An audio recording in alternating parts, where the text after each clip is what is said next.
പെരിയാറിലെ മത്സ്യക്കുരുതിയിൽ പരസ്പരം പഴിചാരി സർക്കാർ വകുപ്പുകൾ. വ്യവസായ വകുപ്പിനെയും മലിനീകരണ നിയന്ത്രണ ബോർഡിനെയും കുറ്റപ്പെടുത്തി ജലസേചന വകുപ്പ് റിപ്പോർട്ട്. ജലസേചന വകുപ്പ് മുന്നറിയിപ്പില്ലാതെ ഷട്ടറുകൾ തുറന്നതാണ് മത്സ്യങ്ങൾ ചത്തുപൊങ്ങാൻ കാരണമെന്ന ആരോപണത്തിൽ ഉറച്ചു നിൽക്കുകയാണ് മലിനീകരണ നിയന്ത്രണ ബോർഡ്.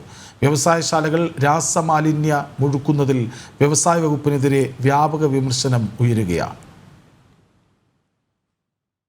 വ്യവസായ വകുപ്പിന്റെയും മലിനീകരണ നിയന്ത്രണ ബോർഡിന്റെയും ജാഗ്രത കുറവാണ് മത്സ്യങ്ങൾ ചത്തുപൊങ്ങാൻ കാരണമെന്നാണ് ജലസേചന വകുപ്പ് ജില്ലാ കളക്ടർക്ക് നൽകിയ റിപ്പോർട്ടിലുള്ളത്. പാതാളം റെഗുലേറ്റർ കം ബ്രിഡ്ജ് തുറക്കുന്നതിന് 10 മണിക്കൂർ മുമ്പ് തന്നെ മത്സ്യങ്ങൾ ചത്തു തുടങ്ങിയിരുന്നു. ഷട്ടറുകൾ തുറന്നതാണ് മത്സ്യക്കുരുതിക്ക് കാരണമെന്ന ആരോപണങ്ങൾ തള്ളിക്കൊണ്ടാണ് ജലസേചന വകുപ്പ് റിപ്പോർട്ട്.